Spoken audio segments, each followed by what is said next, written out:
sucks! I'm gonna hack the system and fail you in every class you've ever taken. Hey Titans, I'm Lucas Benitez Lopez, and this is Too Hot for Titans. Today, we have a very special guest. She has a 4.7 on Rate My Professor and a 91 on Corsical. I'm here today with the one, the only CTVA professor, Martina Baldwin. Hi, thank you for having me, Lucas. Yep. What's Corsical? I have no idea. Cool. I learned about it the other day. Also, I'd like to note that we have had a very special donation from the lovely Two Saucy Broads Pizza located in downtown Fullerton. So please go check them out.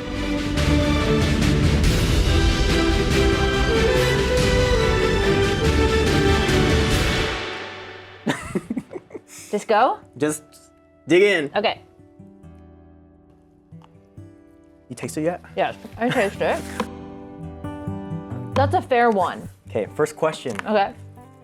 Before they get way too spicy, Okay. please introduce yourself and your role on campus. What courses do you teach and what topics do you cover in each class? I'm Martina Baldwin. I'm in the CTVA department in the College of Communication. This is my 13th year on campus. I teach media literacy. It was my favorite class, I have to be honest. I teach writing for the moving image. We focus on television pilots in there. I teach critical studies in television, and I teach a genres class in sports. I had her last semester in 349T, 100% in that class. Just letting y'all know. If I remember correctly, I tried to get you to drop it the Yeah. first day. Yes, because you were too young to be taking it. She thought I was a freshman. I was not a freshman. I was a It said proud you were a sophomore. freshman, and I thought, why Yeah. are you trying to take the 300 level class?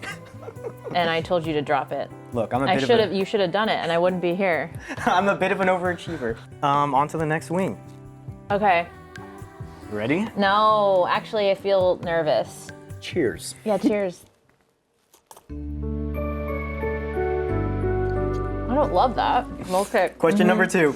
As a CSU Fullerton alumni who was in the master's program, what classes Oh. were you enrolled in here, and how did those programs aid the rest of your academic career? Research.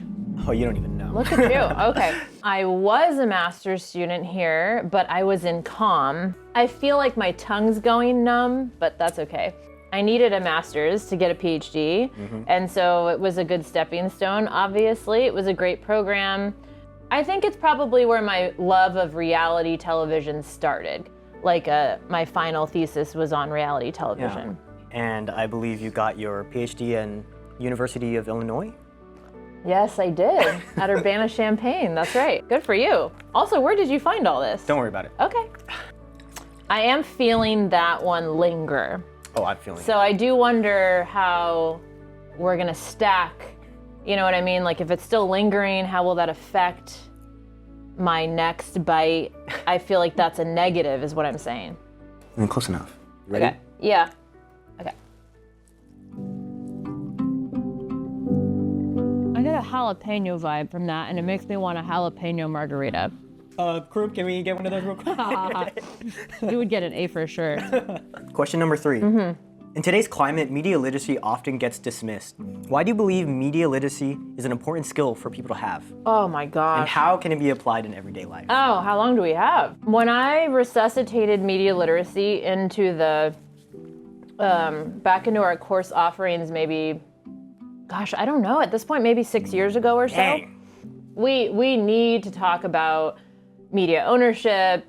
Students need to know the industry in which their professions exist. They need to know more about that. We were already in a post-Trump era for sure, so it was less than 10 years ago. And for me, it was the accusation of fake news, and people sort of believing that without understanding all news is constructed, right? As you know. As I know. As you know. I'm in the class. Right? Let's teach students, if we're claiming to be a critical program, or at least a critical track within a program that produces students who want to go into the industry, we need to make sure that our students are understanding the industry they're going into. How do you think people can apply it in life? You can take my class. Self-promo, we love it. No, let's see. How can you apply it in life? I think for Gen Z, which is the majority of present day Titans, The biggest thing is social media, because it's become an aggregate of news for you all, which is no shame in that. That's very real for so many millennials too. But understanding the way news is presented on capitalist platforms is one thing. Understanding the way algorithms influence that capitalist content is also something. And then understanding the way that filter bubbles can affect you. My nose is starting to run, which is very normal for me. It's gonna get worse. Yeah. So, okay. Ready? No.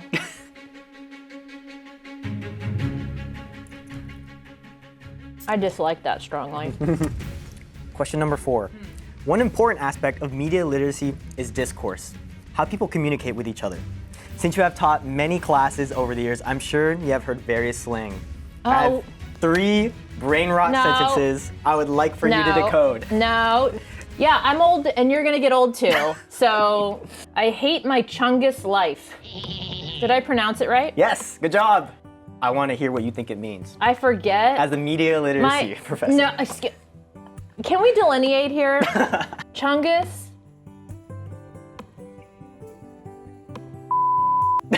No. I hate my life? My miserable life? I guess, yeah. So remember, the synonym for Chungus is miserable? I guess something along those lines, yeah. It was a fat rabbit, if you remember. It's coming back to me now. Yeah. Did you ever see the picture of the fat rabbit? No. I didn't Google it. Labubu Matcha Dubai Chocolate. Yep. I hate that everyone, if they're watching it, is laughing at me as I say it. I can feel that, and I don't like it. I don't know. Can you give me some sort of lead? I think it's more of like an accumulation of all like random Gen Z slang in this capitalist culture, because these are all like products. I see that. Labubu, the trendy. Yes, you're getting there. Pop Mart? Pop Mart, right? Mart, yep. Matcha, sure. Dubai, obviously. Place. Chocolate, my one true love. Got it. I'm not doing this. Popular looks maxer, clavicular, Yep. gets frame mogged by ASU frat leader after he was caught jester maxing. Is this a headline? Well, headline of sorts. Looks maxing, I remember, is like, isn't it manosphere-ish? Yes. Clavicular? Is that having to do with one's clavicles? This streamer Is named clavicular. Yep. Clavicular. It's a kick streamer. Popular looks maxer clavicular gets frame mogged by ASU frat leader after he was caught jester maxing. Okay, that's dumb. You shouldn't speak like that. It's very subtle, I think. I like that one. Do you feel the kick yet? I do. I feel like it's gonna make me cough. How do you see AI changing the way you teach and how TV and film is created? And what do students need to start doing differently to stay competitive in the industry? Where do you even start? Cynic in me feels like I'll be out of a job in 5 years. The realist in me understands that technology's capabilities are not a determining factor in technology's adoption. So I know that we're very enamored of AI at the moment as both an industry and a society. Yeah.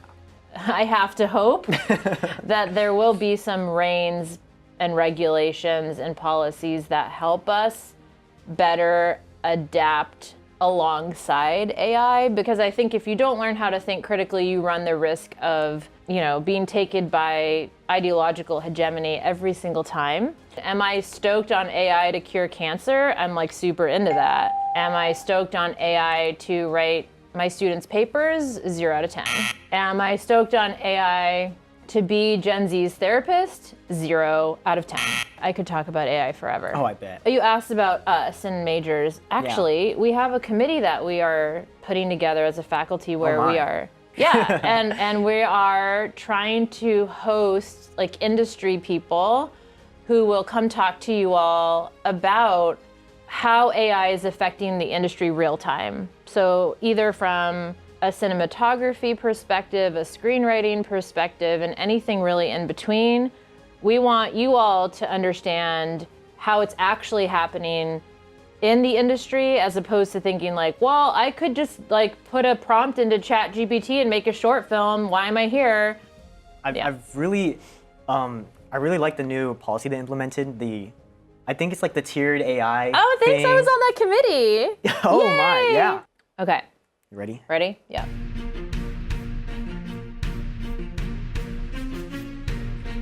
Oh, god damn it.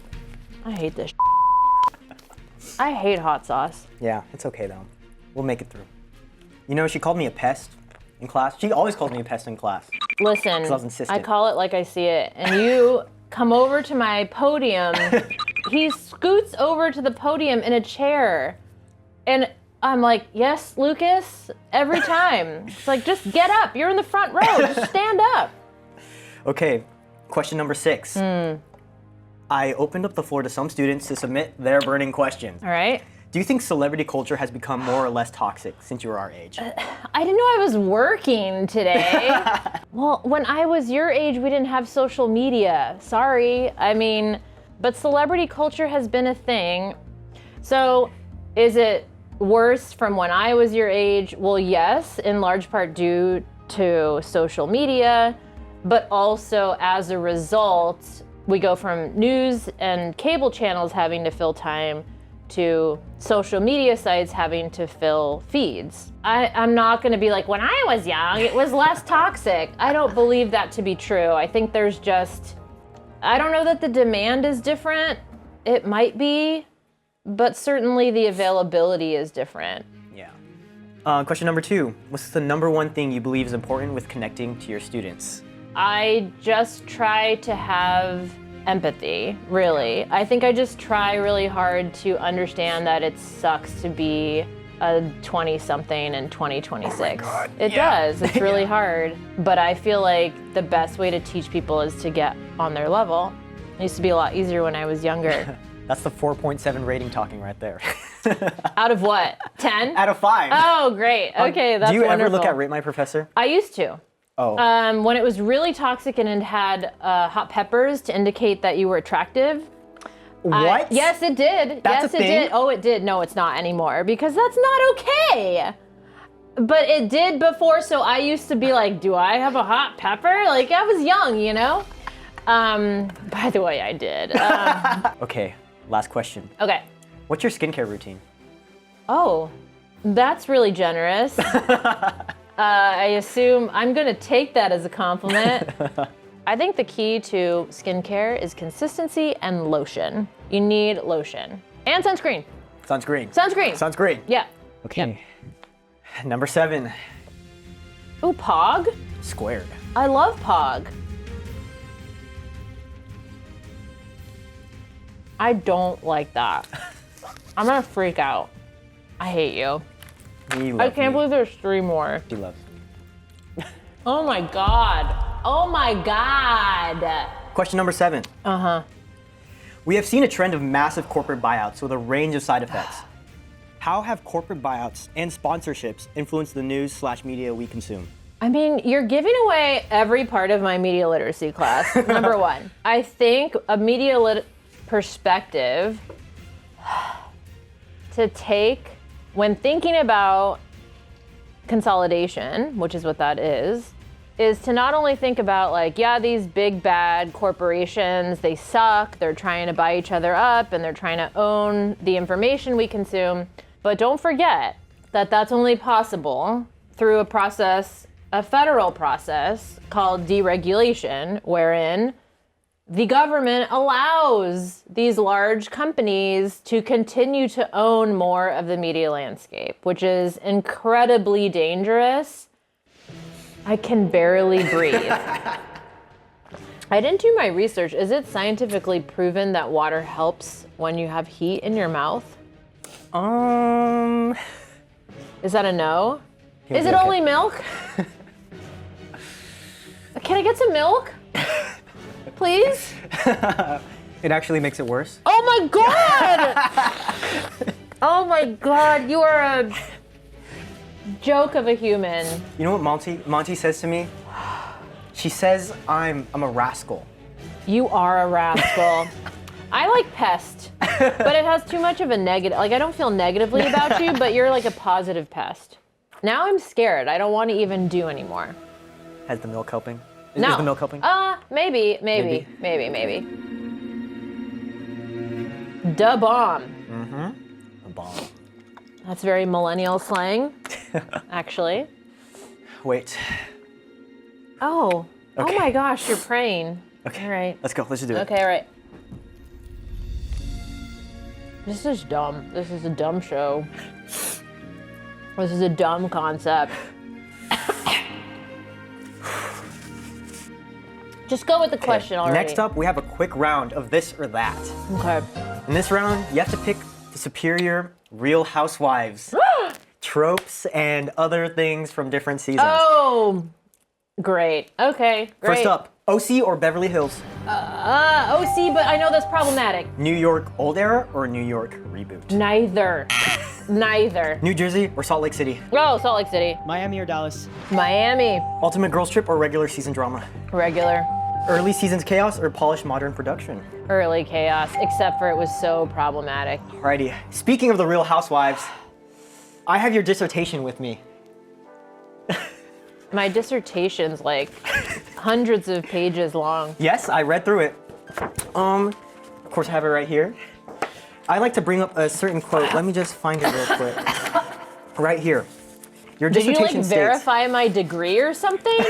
your dissertation states, quote, it does not matter if the women are really the people they are portrayed to be by the producers, or if the women are continually performing to fan expectations, both on the show and online, end quote.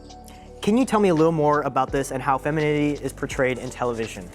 That had to be taken way out of context, so I'm curious what I wrote before and after that, but Don't worry, I read it. you did not read I did my read it. dissertation. I read your Real Housewives It's like section. 180 pages 240 or something. Okay, you read that. I read the Real Housewives section. I read through it a couple times, actually. I'm getting more irritated with you as we go. I think it's just a hot sauce. Yes, it is. That is a really old document, Yep. first of all.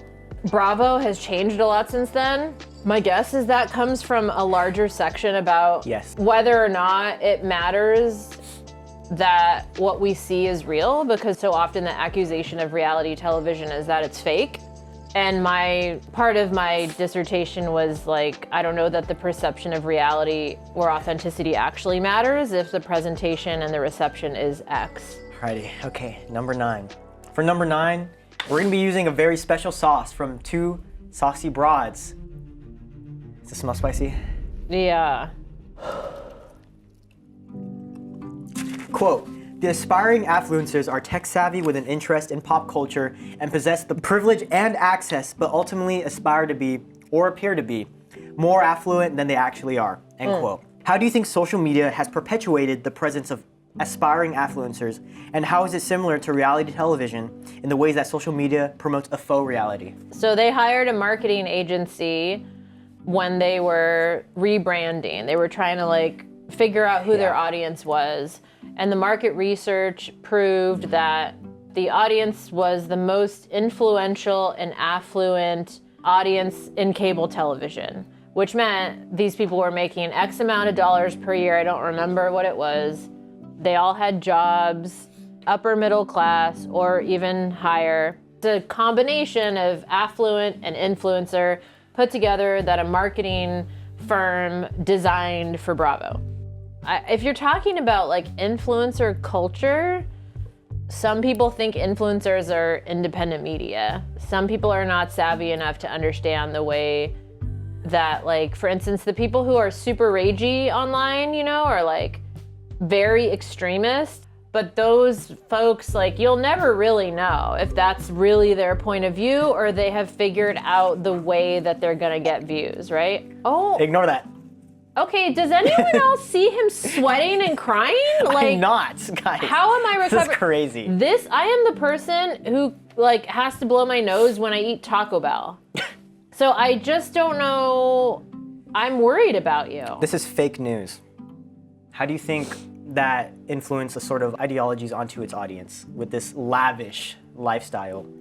Capitalism and like affluence and consumerism and consumption-driven lifestyles are moved forward by folks like the housewives, right? They're perpetuated, they're reinforced. And so I think it only is more of the same, right? Those are ideologies that are present in capitalism regardless. And those women and shows like that uphold those values. So in the larger picture of the media landscape, it's just more of the same messaging. You can, it's not subversive at all. I think in my corner of the internet, this lifestyle is very promoted. Like for example, we've talked about Clavicular earlier, a kick streamer. He does this, this is gonna sound absurd, but he participates in this activity called bone smashing, which is where you get a hammer and hit your face to like fix your jaw structure. But people like that promote a very toxic lifestyle, and it sort of relates in a way to how reality television was back then. Is this person really famous? Yes, unfortunately. Who smashes his bones? Mm-hmm. Cool. Alrighty, okay. I have a lot of hope for the future. Yep. Excited? No, I'm not excited. My nose is so runny.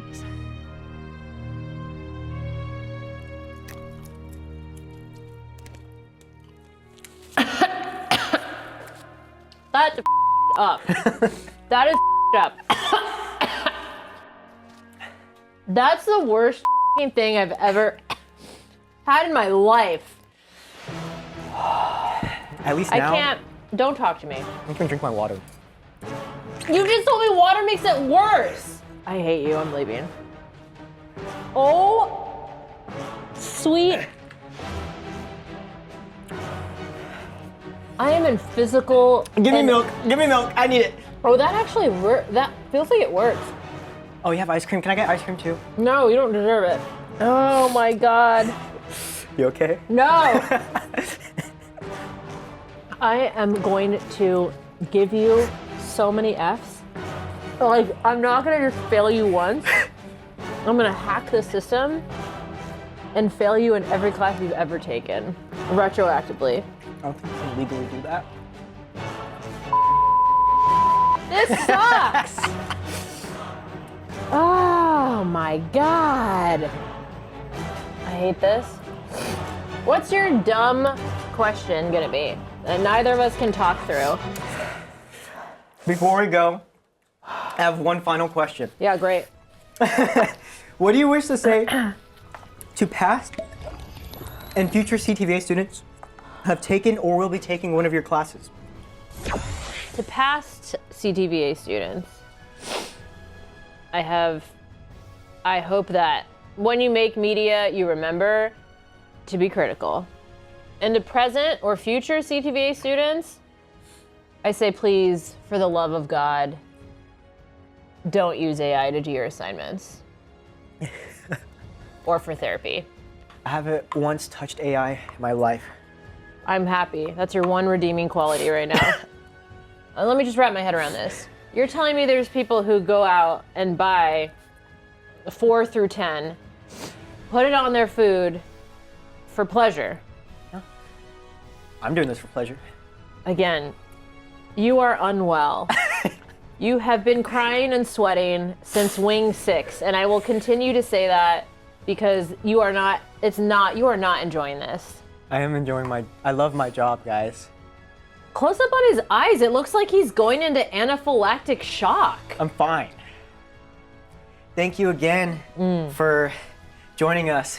You're very smart and awesome. Oh, that's very kind, thank you. And I love taking your classes. Aw, you're redeeming yourself. Can I TA for you next semester?